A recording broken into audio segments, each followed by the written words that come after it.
Who's your commander? Good luck. Equip. Move to combat. Resolves. Right. Now, before you attack Does me, anyone have an answer? well played. Good game. Hello everyone, my name is DJ and you're watching the Jumbo Commander YouTube channel. We have brand new pre-constructed decks released. We've got 2 releases this year, so many different decks, and there's a lot to talk about. I'm going to be covering a lot of the decks over on the Command Zone podcast, but one commander that I feel is going overlooked is the amazing 3rd commander in the Gruul deck. That's Wolfgar of Icewingvale. Wulfgar of Icewind Dale. 3 red-green for a 4/4 legendary human barbarian with melee. Whenever this creature attacks, it gets +1/+1 until end of turn for each opponent you attack to this combat. If a creature you control attacking would cause a triggered ability of a permanent you control to trigger, that ability triggers an additional time. Wow, it's like a pan-harmonicon for attack triggers. It just has me wondering, like, how many attack triggers are there? Which ones do I want to double up? This is so exciting. Let's start off with some card drop because we can get Bomat Courier down on 1 and start exiling cards off the top of our deck 2 at a time instead of just 1. We're going to be quickly refilling our hand. Gallia of the Endless Dance can be a little bit intimidating because it's at random, but it is still card advantage and very Gruul. Robber of the Rich can steal from your deck, but you know what? I'm gonna have so many cards in my hand, I wonder if it'll even trigger. Lelia the Blade Reforged can get huge because it's gonna be exiling 2 cards every single time it attacks, and Tectonic Giant will be able to exile a ton of different cards. But you know what? I wonder if I just deal 6 instead of 3. Just a big, beefy beater dealing tons of damage. Speaking of big creatures, Elder Gargara. This can have me draw a card, which makes it belong in this section, but let's not overlook making armies of 3/3 creatures on your 5-drop in Commander. So good. Speaking of creating creatures, we have a ton of cards that just make more creatures. Krenko 10th Street Kingpin can double the counter and then create a bunch of goblins. Handware Garrison does generate its little guys on attack, so you'll get double those triggers too. Asika's Chariot. This goes wide, lets us play around with some of the token strategies on the deck, but double up 2 tokens. And then Kessig Cage Breakers. If you have enough creatures in your graveyard, this can just flood the board with double triggers of 2/2 wolves. Look, we're already going to be going wide with early drop creatures and creatures that create more creatures, so let's pump them all up with cards like Bolthound, double triggering this power boost, Goreclaw Terror of Kalsisma, double triggering +1/+1 and granting trample, which could be really important. Targnar Demon Fang Null. It can give +2/+0 until end of turn when it attacks and have this nice little effect. But also like Hero of Oxid Ridge and like Battle Cry. Double Battle Cry can just pump the power so much. And you know, in the same vein, like Hellrider, it's almost like a pump, but it's gonna double trigger with every single creature that attacks. This ends up being so much damage coming through. But you know, we know that there are ways to get even more damage. How about like a card like Martin Stromgald?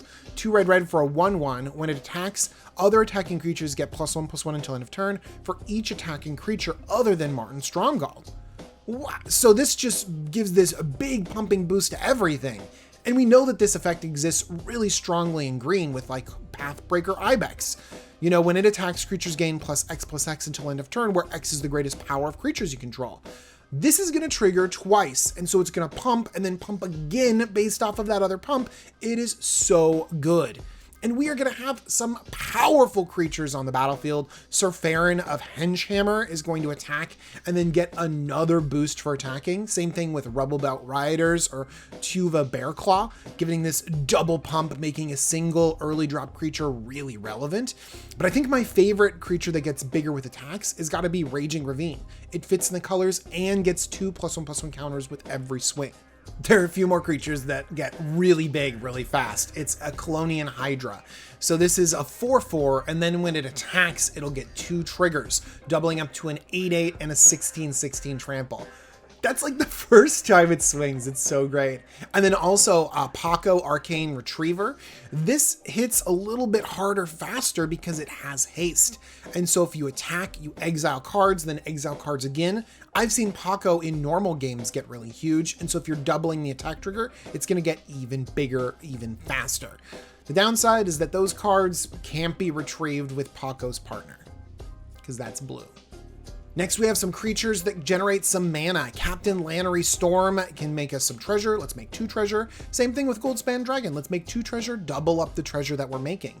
Same thing with Grand Warlord Rada. If we're attacking, let's generate a bunch of green and red so we can deploy even more things and have bigger attacks the next turn.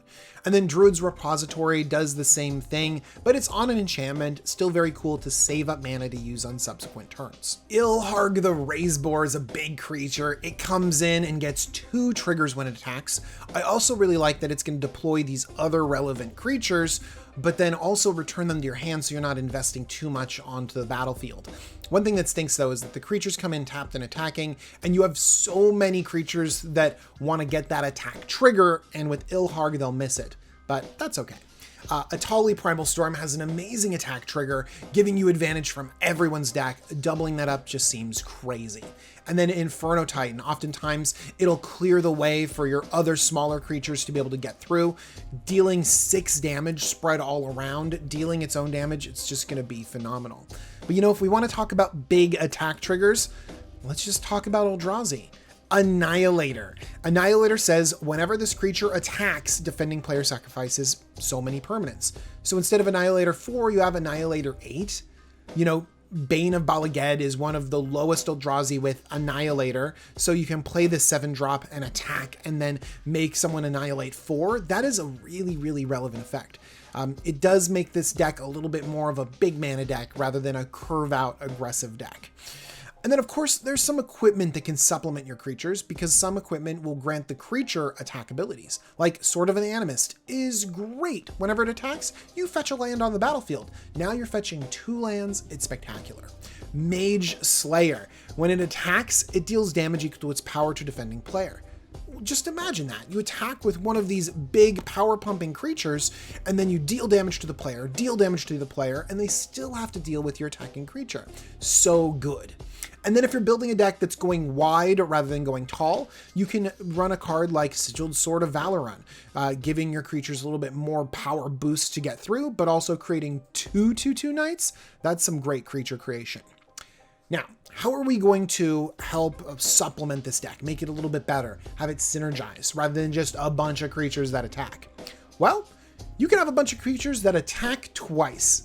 Combat Celebrant, Morag, Fury of Akum, and Scourge of the Thrones. These are all creatures that help you attack even more.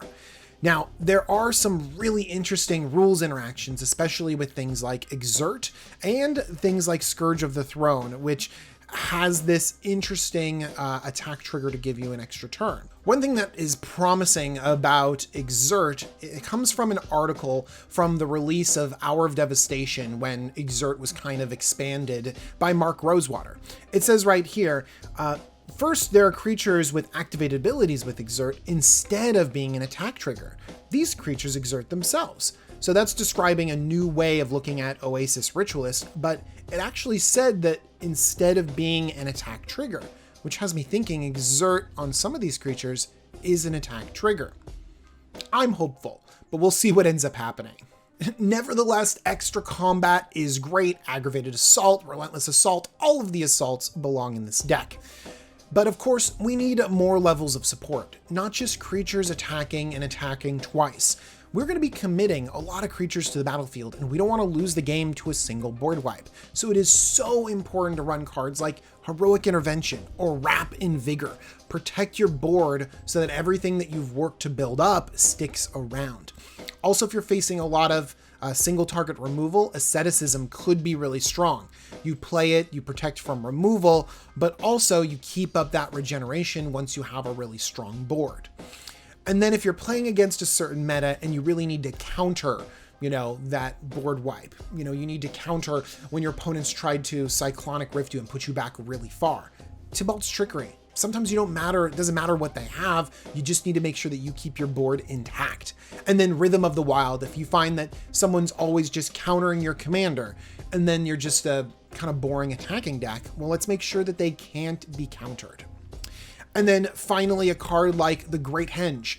This can give you a lot of staying power because it pumps your creatures. You're an attacking deck, so that's good. It draws you cards. We are going to want a certain amount of card draw that's a little bit more reliable than attacking based card draw, like not just your Bomat Courier. But also, you can get the Great Henge down earlier than a lot of other decks because you have so many creatures that pump power by insane amounts. And so this can help give you staying power. So protect your creatures, keep up things like regeneration and Wrap and Vigor. Know your meta so you can fight against counter spells and fight against removal, and then make sure that you have enough draw to keep you in the game. That is the way to round out this Attacking Matters deck and make sure that it is super duper powerful and amazingly fun. And that has been Wulfgar of Icewind Dale. Tell me what you think of this brand new commander. Tell me about all of the cool builds that you're doing, and tell me how you're going to protect your creatures down in the comments below. Thank you so much for joining me. I also want to thank Cool Stuff Inc. They're the sponsor of the Jumbo Commander YouTube channel. And if you use the coupon code JUMBO5, you can get 5% off your order. Pick up all of these wonderful singles I just mentioned. I also want to thank my patrons. They're amazing and they keep this channel going. Thank you, patrons, and thank you for watching this video. Let me know what other pre-constructed shenanigans and commanders you want me to break down. All right, everyone, I'll see you really soon. Bye-bye.